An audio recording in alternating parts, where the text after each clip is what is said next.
all know a guy who only occasionally shaves for big occasions, and it's because that occasional shave really hurts. It's the time of year for big occasions, and yet there he is, suffering with that cheap drugstore razor. Let's help him out. Henson Shaving's line of razors, built with aerospace precision, deliver a smooth shave your dad, brother, and even son can enjoy, eventually. With replacement blades just 10 cents each, you'll buy it once and they'll use it for life. How's that for the perfect gift? Celebrate with 100 free blades on your first purchase, and no subscription headaches. HensonShaving.com/holiday.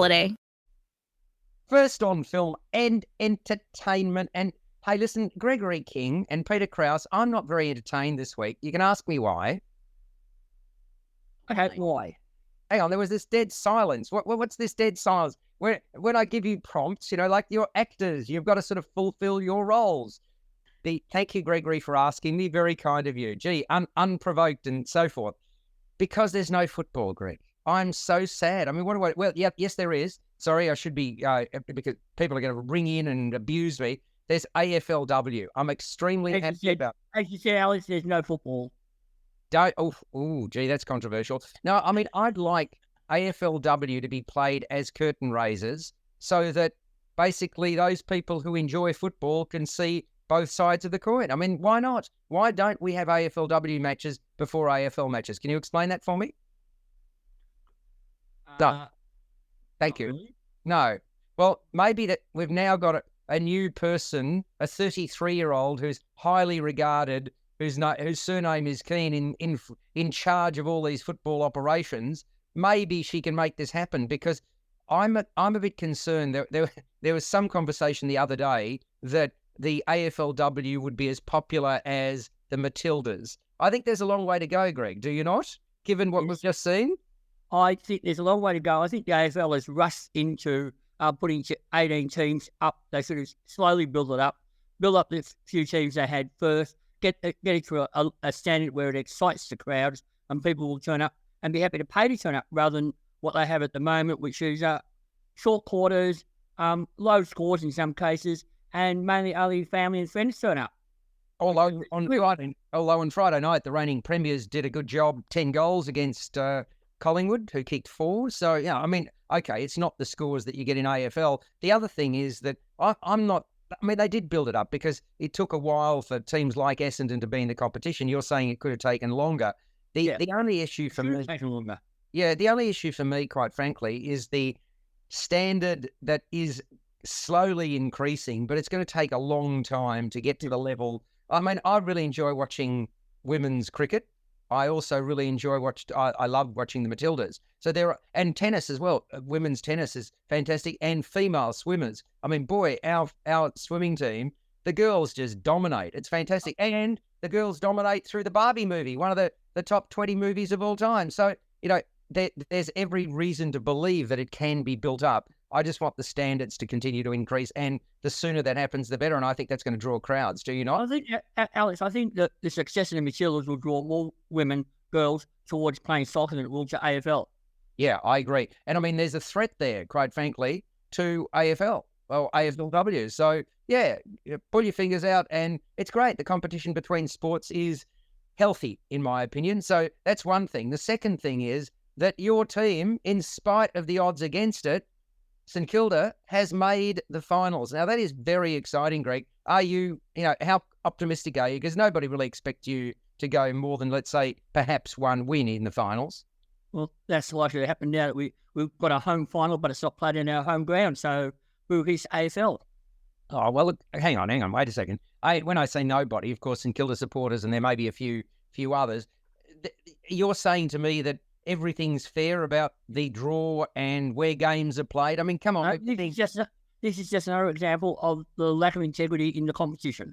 Sorry. No, hang on. If you were the one who was scheduling not just the finals but throughout the year, clearly there are some blockbuster games. Unless you play each team just once, that would be the only thing. It's happened during the COVID years, yes? Yeah, but unless you did that and every second year you'd play at the home ground of one of the two teams, unless you did that and you shortened the season or double the season, you're not going to get the integrity through the year anyway, are you? And it's given out over 3 years and everyone plays each other 3 times over the course of 3 years. It's easy to do. You have your 17 games, then you start all over again in the other ground. Right, hang on. You just keep rolling on. How can that work out? 17 in Yeah, and then 7 is 24. Then you start again the next 10, and then you go again. Oh, okay. So somebody on the line now. Hang on, Peter Krause, are you totally bamboozled? Are you a mathematician? Are you following what Gregory King is telling us? Not at all. I'm just doing a crossword puzzle while we're talking. Oh no. Well, Greg, I wish you well anyway. Next weekend, I hope it goes swimmingly for you, and you've exceeded expectations. You've got to acknowledge that. But we played we played finals only 2 years ago. Remember? I know, but your new old coach has done a really good job, and not only that. Business. Pardon me.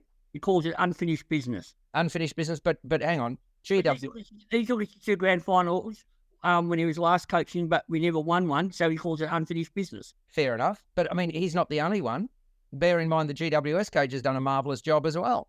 So, I suppose my question without notice to you is, given the standing of Alistair Clarkson and also Damien Hardwick, this is really, really early, where do you think North Melbourne and the Gold Coast will finish next year? And this is going to go to the memory bank, so just give me a prediction. Let's go with North Melbourne. What position after the final next year? Still bottom half. No. Give me an actual. I'll give you a prognostication. You give me one. I'm going to say that they will finish 13th. What do you think, North Melbourne next year? Probably around 12. Okay, yeah. Right. Gold Coast. Pretty much the same, I think. So what? We're talking 12, 13? Yeah. Really? Yeah, okay. After the latter again. Look, if Damien Hardwick can't get him up to a grand final within 5 years, Gold Coast may as well fold. I'm going to say 8th next year. I'll say 8th. I think they've got the team. Pardon me? Very optimistic. Yeah, I think they've got the. I know that he said 80% of the teams there, whether it's 60% or 70 or whatever it might be. I think they've got the kernel of a really good side, and it's a question of. I feel sorry for Stuart Dew. I really do, because he's a good coach, but there's been a number of good coaches that haven't been able to get the most out of them. I'd like to think that they're on their way. Hopefully not at Essendon's expense, because we finished the season as the worst performing side of any of the 18, including West Coast and North Melbourne. To lose by 196 points in the last 2 games was appalling, Gregory, appalling. So now I can only hope that Carlton gets knocked out. As you know, my love of Carlton. Carlton gets knocked out first round. That'd be nice, wouldn't it? Eh? I don't hate Carlton as much as you do, Alex. I don't hate Carlton as much as you do, obviously, but there you go. Anyway, we're going to start talking films. We can do that, Gregory. We can do that for all it's worth. I want to start with a general question. By the way, you are on J-Air 88 FM, and you're listening to us talking about football. No, you're also going to be listening to us talking about movies and some shows.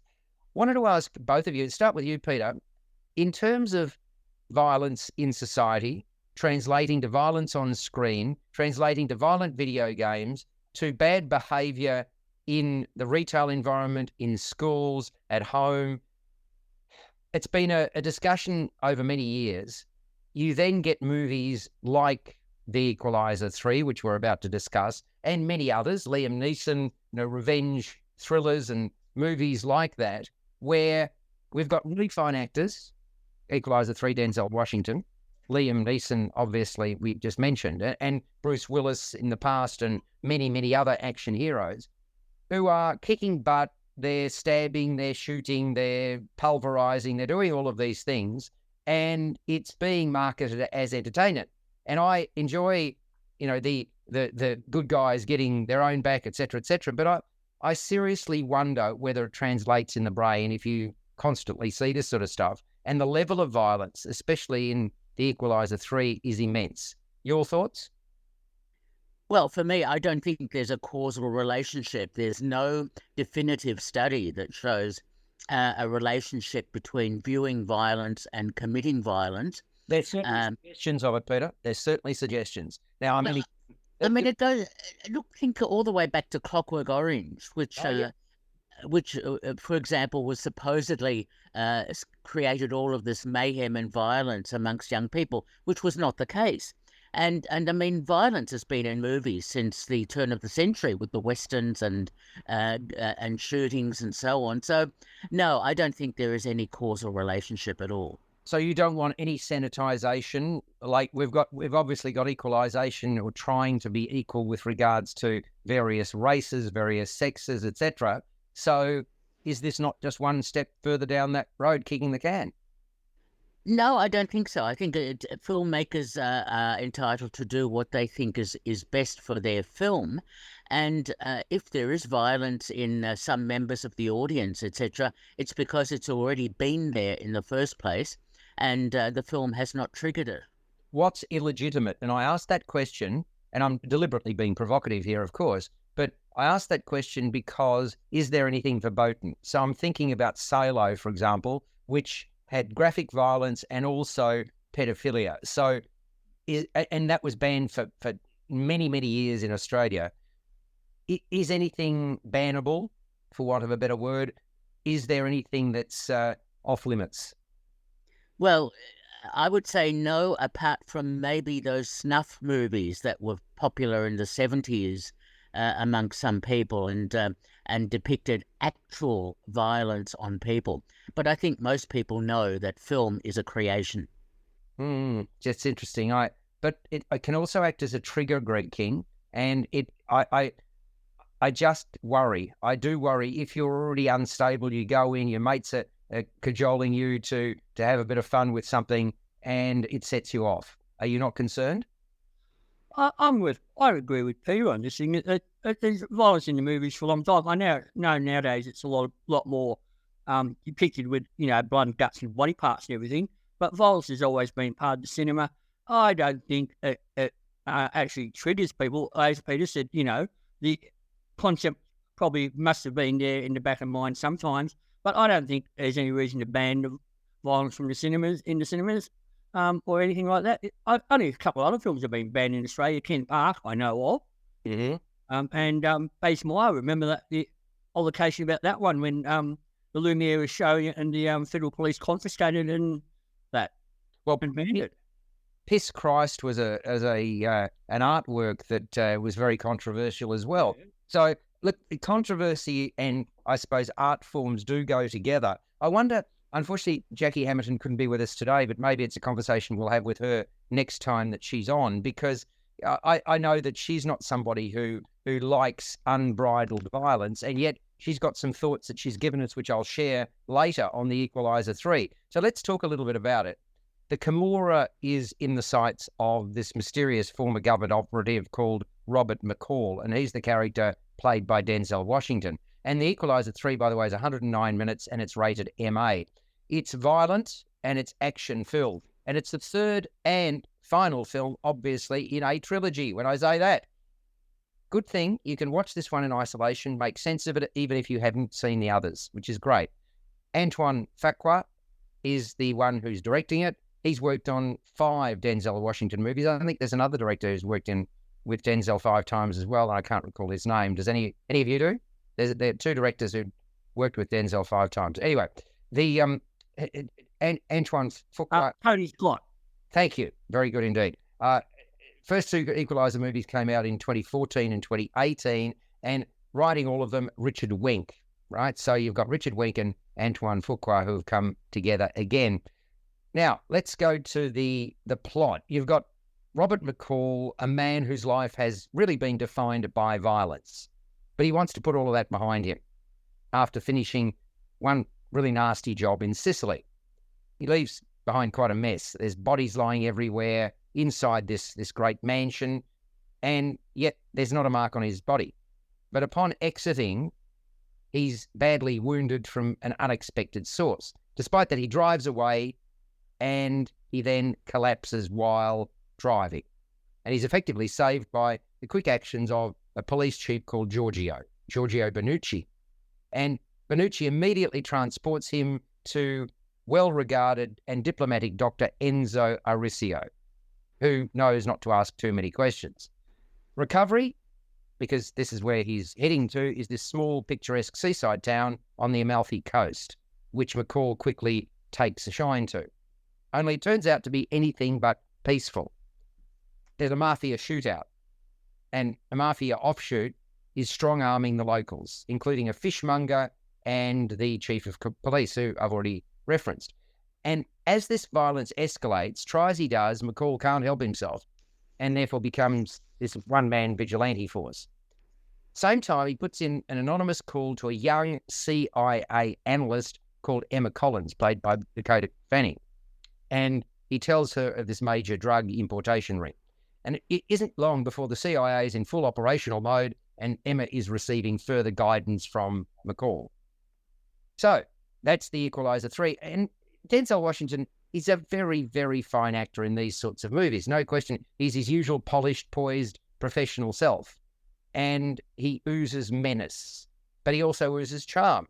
He's a ruthless assassin, frequently underestimated, somebody not to be messed with. It's all about his calm demeanour, his can-do attitude. So he's confident, absolutely. Cocky, no.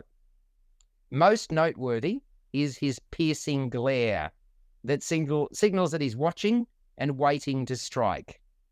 So, who are the others? Well, Remo Carone, he presents as a decent and trustworthy medic. Eugenio Mastrandria is stoic but understandably shaken as the policeman in the firing line with his horrified family watching. We all know a guy who only occasionally shaves for big occasions, and it's because that occasional shave really hurts. It's the time of year for big occasions, and yet there he is, suffering with that cheap drugstore razor. Let's help him out. Henson Shaving's line of razors, built with aerospace precision, deliver a smooth shave your dad, brother, and even son can enjoy, eventually. With replacement blades just 10 cents each, you'll buy it once, and they'll use it for life. How's that for the perfect gift? Celebrate with 100 free blades on your first purchase, and no subscription headaches. HensonShaving.com/holiday. Introducing Carvana Value Tracker, where you can track your car's value over time and learn what's driving it. It might make you excited. Whoa, didn't know my car was valued this high. It might make you nervous. Uh-oh, market's flooded. My car's value just dipped 2.3%. It might make you optimistic. Our low mileage is paying off. Our value's up. And it might make you realistic. Car prices haven't gone up in a couple weeks. Maybe it's time to sell. But it will definitely make you an expert on your car's value. Carvana Value Tracker. Visit Carvana.com to start tracking your car's value today. Dakota Fanning, well, she plays determined but wet behind the ears as she's quick on the uptake. She's a CIA analyst who spars with and learns from McCall. And then there's a glint in the eyes of a cafe barista called Amina, played by Gaia Scodolaro, who takes a bit of a shine to McCall. And there's brothers, Marco and Vincent Caranta. They're played by Andrea Dodero and Andrea Scarduzio, and they run the operation to basically, they're their sort of mafia hitmen. They're cast as pure evil. They relish inflicting pain and anguish, and they are out to achieve their ambition of complete dominance and control over this beautiful part of the Italian coastline. So, warning, warning, warning, a number of scenes in the Equalizer 3 are particularly vicious and bloody. You may well want to look away at certain points.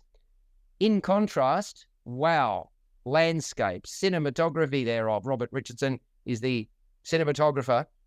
Breathtaking, absolutely magical, real picture postcard material. I was salivating looking at this place, thinking, I've got to see it. I've got to go and see this part of Italy. It was shot in a different place than what is represented, but I want to see it. I really do. I actually found the Equalizer 3 brutal but strangely compelling, to be honest. And, I mean, just to give you some idea, and it's kind of interesting because I talked earlier about, or prompted you to talk about violence in cinema.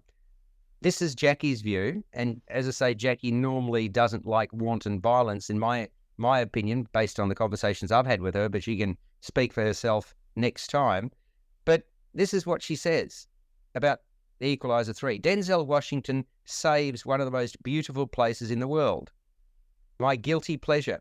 I could watch Denzel just tying shoelaces all day if it weren't for the scene to gaze at. There you go. So she obviously found this to be quite compelling and doesn't even mention the violence.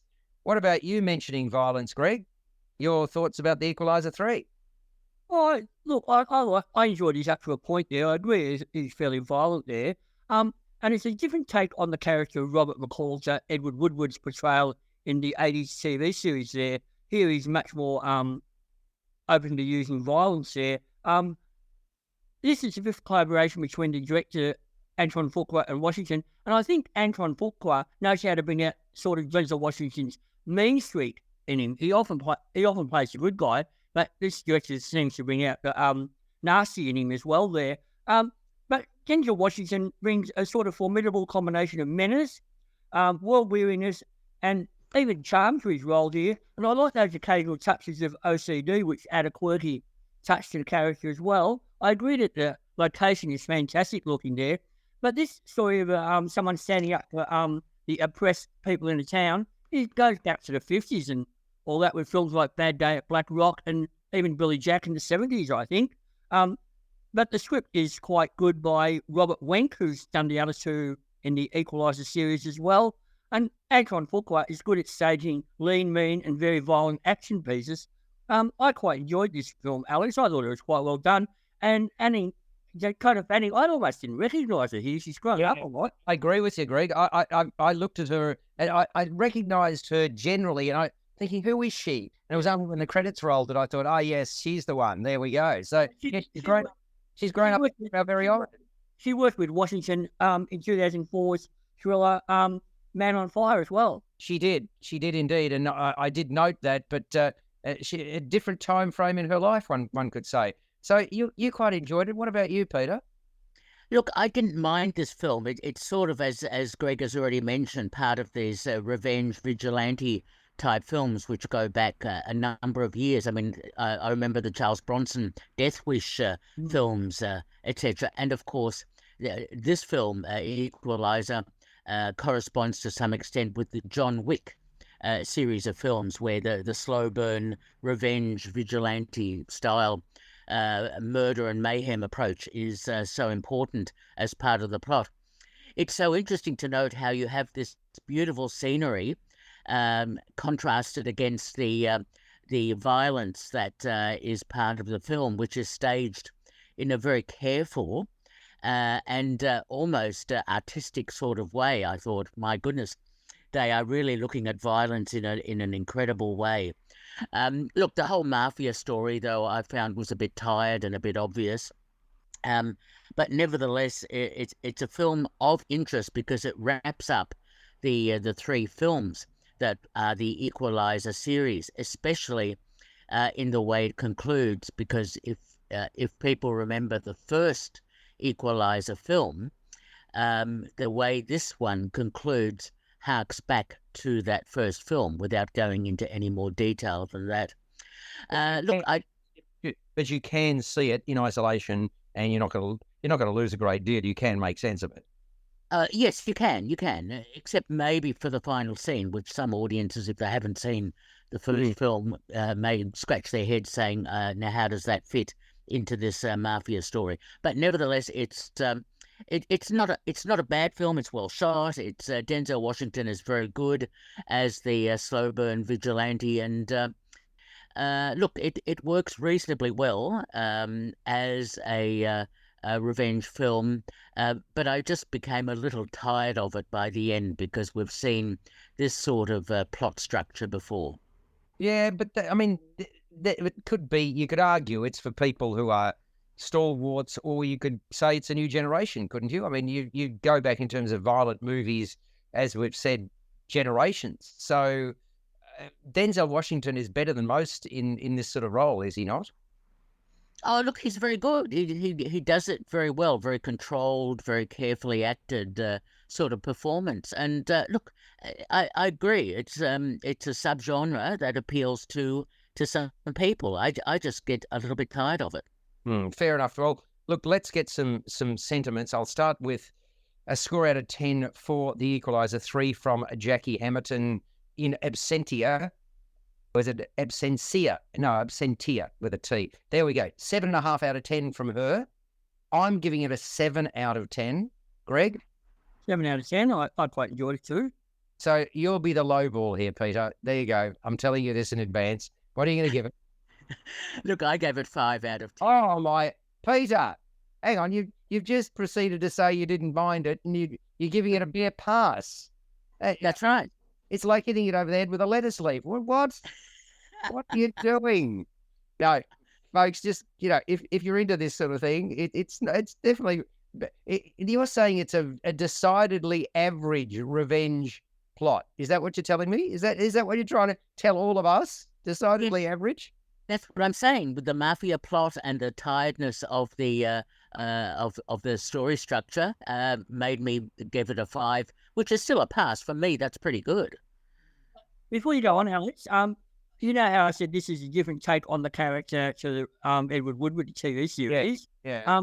It reminded me more of a series of books I've been reading lately by a guy called Greg Hurwitz called Orphan X or Nowhere Man, about a retired assassin who does the same sort of thing, helping people out in trouble. And he gets into all these sort of violent situations, in one stage taking on a Mexican drug cartel. Lovely. See, I like to see that turn into a series of movies as well. It's the same kind of thing. yeah, and it will continue. These things, whether it's this book or something else, this will continue till somebody basically pulls down the shutters and says you can't do it because it's too violent. So Anyway, it's spring has sprung, Peter. Right? It's beautiful days outside. So you're saying people should be going outside and not going to the cinema. That's basically what a 5 out of 10 is, isn't it? They should not go along and seeing Equalizer 3 because spring has sprung and you're better off outdoors for that 109 minutes. Correct? No, I still say people go to the cinema, but we're going to be talking about a film which is quite a contrast. We are, and we're not talking Haunted Mansion, but that's up next. So you are on JAir 88 FM listening to Peter castigating film. Thank you. You're a castigator. Very nice. Don't sue me. So, Haunted Mansion, PG, 123 minutes. Now, if you think about Disney, they've got a pretty good track record of turning theme park attractions into cinematic success. I mean, Pirates of the Caribbean would be foremost amongst them, wouldn't they, Peter? You're into that thrill ride, are you?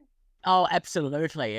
Especially when I'm playing my clavichord. Yeah, exactly. Right. So, but I don't know how much that's taken, but it's billions at the box office. So you'd be hard pressed to find a theme park attraction as popular as that in terms of movie making. And now they're making another one, of course, with a man who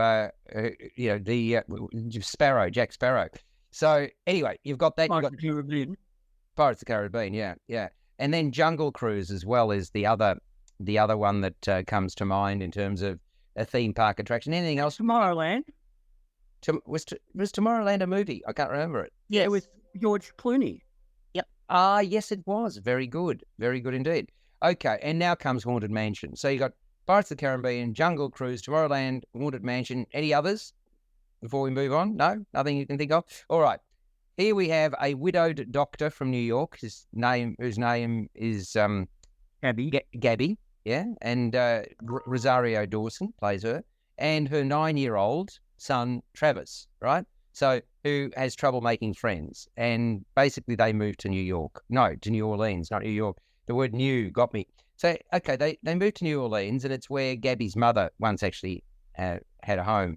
And they choose an unusually affordable, large, historic place just outside the city. And it's known as Gracie Manor, Gracey. Within moments, it's clear that the home is haunted, beset by a mix of wild spirits, and some of them are playful and others are much more menacing. So Gabby decides to get out quick smart.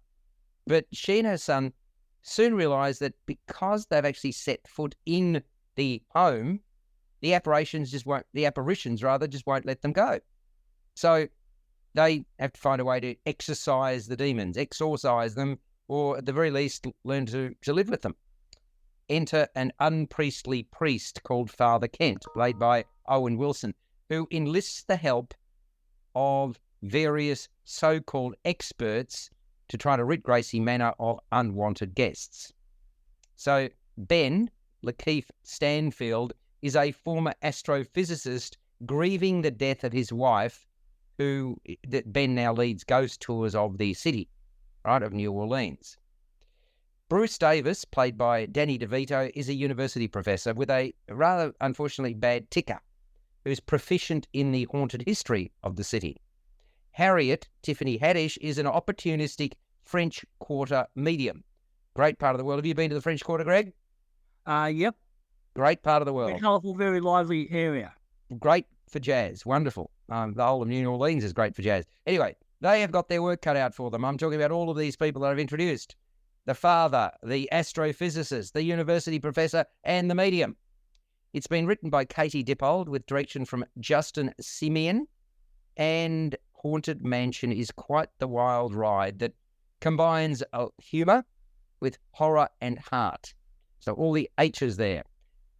It's a pretty cheesy romp, if we were going to be honest about it. It certainly isn't very scary, although some of the ghosts do leave their mark. Lakeith Stanfield does a fine job as the leading figure in the piece.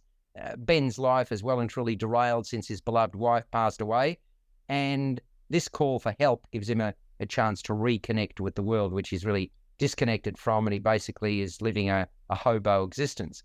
Owen Wilson, well, as a hoot as the questionable spiritual advisor, bringing a real playful quality to his role. Danny DeVito, I haven't seen him for a while, brings frenzied glee to his representation of the academic. And Tiffany Haddish, well, she introduces a level of indignance to her characterisation of a psychic trying to be taken seriously. There's a bit of warmth about Rosario Dawson as a mother trying to protect her son, and also appreciate the facial expressions that Chase W. Dillon imbues into the primary school student, the son of Rosario Dawson's character. There's also Jamie Lee Curtis. She plays an ancient psychic trapped in a crystal ball. So, I mean, she does this well, pops up in movies here or there, and I've got to say that we've got a soft spot for Jamie Lee because we named our daughter after her. There you go. All these years later, we can dips our lid to Jamie Lee Curtis. So, Jamie Lee, I've never actually said thank you. Now I can. Look, I can't say that the film really sets the world on fire. It's fun. A tad over 2 hours is definitely stretched. It did not need to be that long.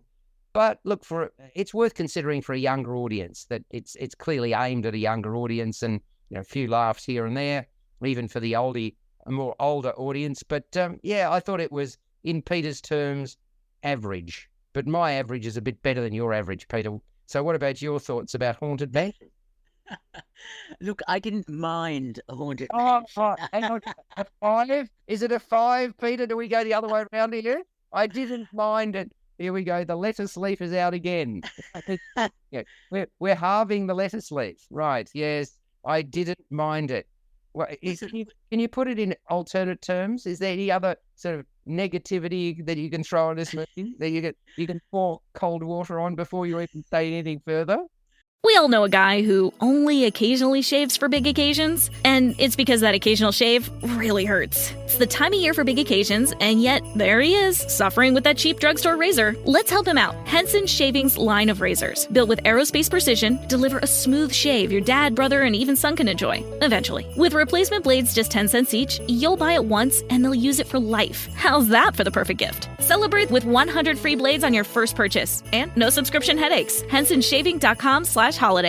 Introducing Carvana Value Tracker, where you can track your car's value over time and learn what's driving it. It might make you excited. Whoa, didn't know my car was valued this high. It might make you nervous. Uh-oh, market's flooded. My car's value just dipped 2.3%. It might make you optimistic. Our low mileage is paying off. Our value's up. And it might make you realistic. Car prices haven't gone up in a couple weeks. Maybe it's time to sell. But it will definitely make you an expert on your car's value. Carvana Value Tracker. Visit Carvana.com to start tracking your car's value today. We should call today's show the Salad Show, I think. We There's should, lettuce leaf everywhere. But anyway, Like, look, considering that the film is based on a ride, which in itself is not necessarily the best instigator of a storyline for a film, I didn't. wait. Did you like the original Pirates of the Caribbean? It was okay to a point. I didn't mind it. Oh golly. Okay. So sorry, Disney. Hang on. They're on voice dial straight away for me. Sorry, Mr. Ms. or they Disney. A notable critic in Australia doesn't want you to ever make a movie again which starts with a theme park attraction, please, and he will be forever grateful. Yours sincerely, Alec. What's worse, this is a remake of a film based on a theme park ride. Pardon me, Greg? This is even worse. It's a remake of a film. Yes, it is. Oh, so hang on. Is it barely passable, Peter, then, given what Greg's just told us? Well, it is passable because there is a fair bit of humour injected into the film, which I did appreciate. I thought Owen Wilson's character and some of the lines in the film were quite amusing. I also liked the nod to Ghostbusters with the all of those ghosts haunting this house. I thought enough already, but actually they were quite amusing at times. Yeah. And look, I thought the film was okay to a point because it is meant to appeal to a younger audience. It does have that sort of heartwarming aspect to it by the time we get to the resolution. And the actors are very good. I thought it was a really good collection of actors. And Jamie Lee, I agree with you, was excellent in her role in this film, and the other actors as well. So look, it's not a bad time passer for a reasonable family audience, younger audience. I just wish Disney would start to make films that are a bit more provocative and a bit more original. But overall, I just didn't mind Haunted Mansion. Oh, sorry. Speed dial, Disney. Our prominent Australian reviewer doesn't think you're pushing the envelope enough. You're playing it safe and wants you to be far more creative. That's it. Yours sincerely again, Alex. Correct, Peter? Absolutely. I'll sign that petition. Oh, right. Very good. Yes, we'll build up thousands of names in no time. Fabulous. Greg, did you think anything more of Haunted Mansion? I thought less of it than Peter, I think. Oh, okay. So we've got fail coming up. You're both teachers. You in particular, Greg. I think. Peter, what do you do in schools again? What's your role? I'm a careers counsellor. Right. So don't work. Moving out of control. So don't work for Disney because they're too conservative. Is this what you tell your kids? First I have to try and get an interview. Oh, yeah. Well, hang on. I've got speed dial, so you can use me for that if you like. There you go. Go for it, Greg. Tell me what you didn't like about it. While you keep Disney on speed dial there, this is how I opened my review of it. Disney seem to be lacking in creativity at the moment because all they seem to produce are live-action remakes of their animated classics, endless sequels and spin-offs of some of their successful franchises and films based on their theme park rides. They did a rather cynical remake of a film based on a spooky theme park ride with this so-so remake of Haunted Mansion. Don't read the whole review. Talk. That's when I started my review, saying it's all downhill from there. Oh, very good. Hang on. Is there anything positive you can say about it? Look, I thought Owen Wilson brought his usual goofy style to the performance there. I thought some of the special effects were a little bit sulky and under par. I thought the Tiffany Haddish character should have been more like Whoopi Goldberg's character in Ghosts. I thought that would have brought a bit more energy to it.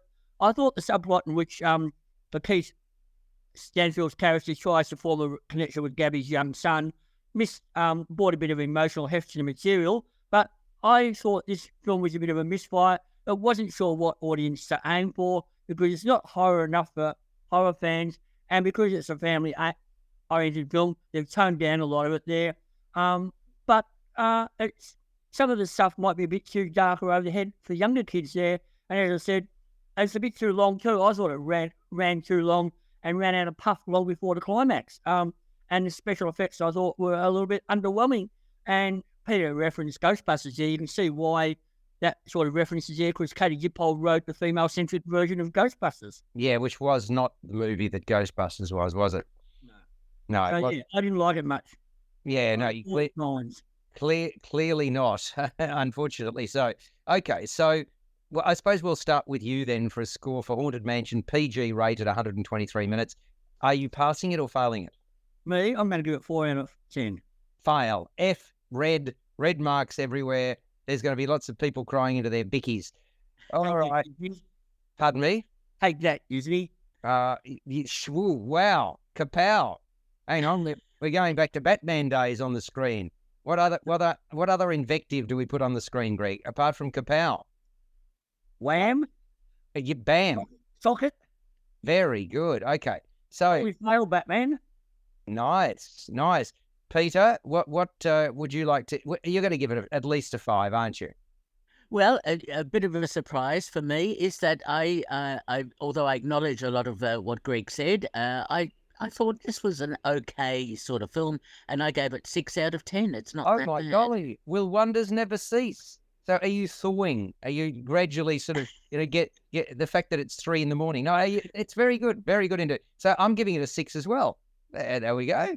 And Jackie didn't see this one, or I haven't got a comment from her, so we're going to have to leave it at that point. Now, we are going to go to a movie that I'm sure all of us will have liked a lot more. And you are on JR, 88 FM, intelligent programming, apart from this show. No, for 24 hours a day. Is that right, Peter? Yes, that's good. Yeah, very good, yeah. So, look, folks, if you want to support us, I mean, basically you can become a subscriber. That's nice. I think it's $54 a year. Is it 54? I haven't checked lately. I believe it's $54 a year. And you support community radio and all of the good stuff and the music that the station programs, it relies upon communal support. So please, if you are able to, keep us going. That would be very, very nice. And we can keep talking the nonsense that we do. Let's talk about past lives. Now, what were you in a former life? You were obviously a football coach, Peter.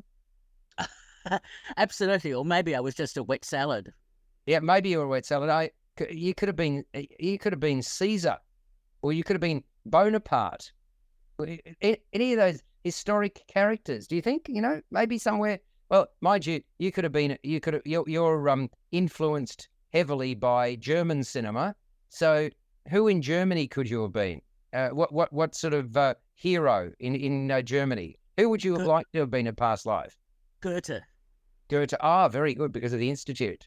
Okay. Now, Greg, I'll ask you the question.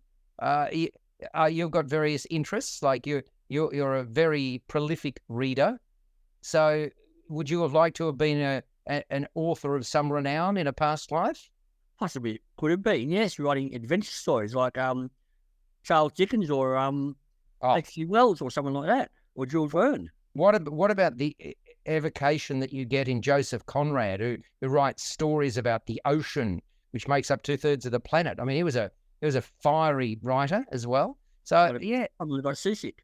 So okay. I'm not trying to delve too deeply into your personal life. Do you believe in reincarnation? Do you believe that we have had past lives, Greg? Possibly.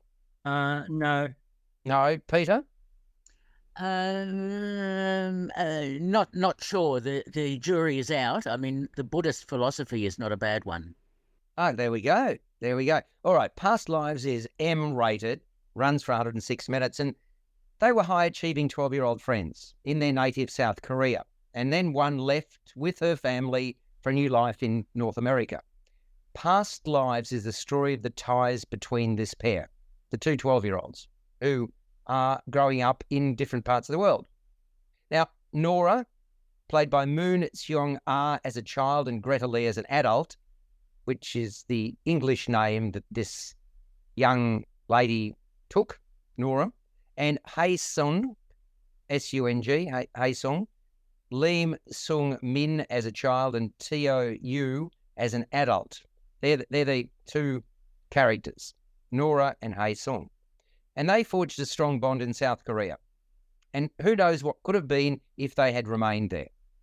But as it was, she did not. She aspired to achieve world acclaim. She became a playwright, he an engineer.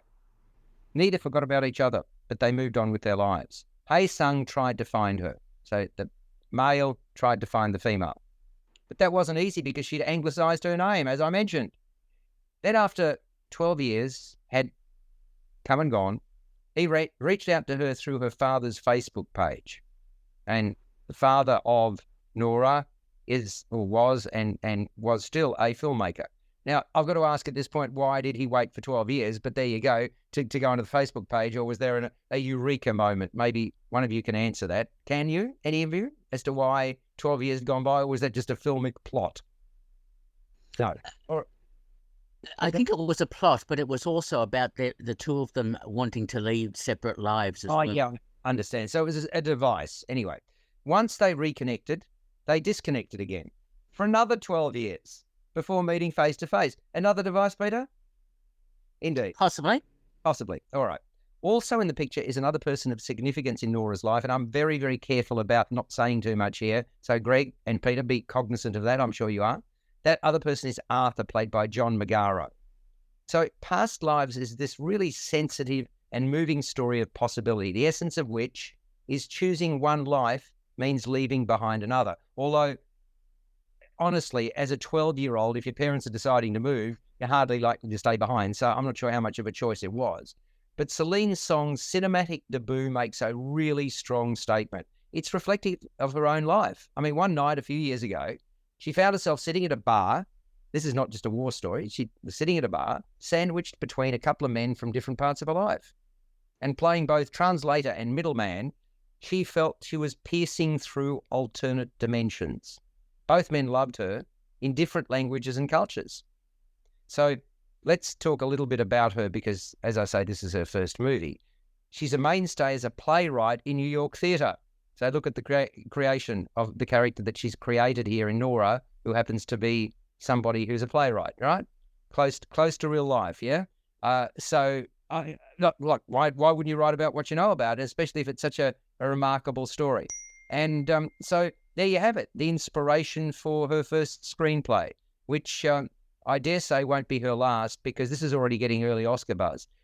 Past Lives is really well realised. It's a slow-moving drama romance, and it asks questions, it really does, about happenstance and what was meant to be. It queries whether the person you know as a child is still the same person as an adult. And the undoubted star of the piece is Greta Lee. She's so natural in her realisation of Nora. No airs, no graces, no pretense, authenticity. That's what makes her so compelling. T.O.U. more reserved in his characterisation of Hae Sung. John Magaro also walks in Nora's shadow as a fellow writer. Song is really careful to take her time in revealing the full picture. At times, I would have liked the pace to have been slightly quickened, but I also appreciated the originality that she brought to bear in making this movie. It looked and felt real. It never deviated from this ideal. I give it great credit, and I'm really looking forward to Celine Song's next movie already because this is a very fine piece of movie making. Is it not, Peter? Absolutely. In fact, I found this film absolutely mesmerising throughout. It's such a beautifully controlled story, which is partly autobiographical. But the characters involved and their origin story, so to speak, when they with their childhood friends and how that evolves over time in terms of their own career trajectories, their own other relationships or other aspects of their lives as they grow up in sort of 12-year intervals. I thought this was such a beautifully written and directed film, beautifully paced. I thought the pacing was absolutely superb. It was just right for the characters, for the emotional development of these people without being melodramatic. It was just such a fascinating story, and the way it sort of concludes was just, again, absolutely spot on for me. Absolutely love this film. It's already gone on my list as one of the best films of the year. Delightful. So, we've turned tails from, I didn't mind it, to ecstatic, fabulous. We've got you into the right frame of mind. Greg, are you going to be extolling the virtues of this movie as much as Peter? Not yet, because I haven't seen it yet. Well, then you can just imagine, right? Yeah, past life, you can imagine, can you not? I'm then going to rely upon Jackie Hamilton, who has seen this one, and she says it was utterly engaging, exquisitely crafted, emotionally intelligent, finely tuned and acted. So finely tuned and acted. So she drew me a heart. I don't think she drew me a heart, but she drew the film a heart and coloured it in. So there we go. I'm going to go.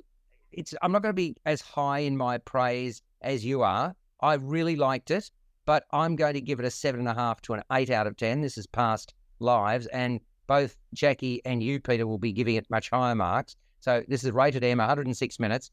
Now, Jackie's giving it a 9 out of 10, and I suspect you will be giving it a similar mark at least, will you not, Peter?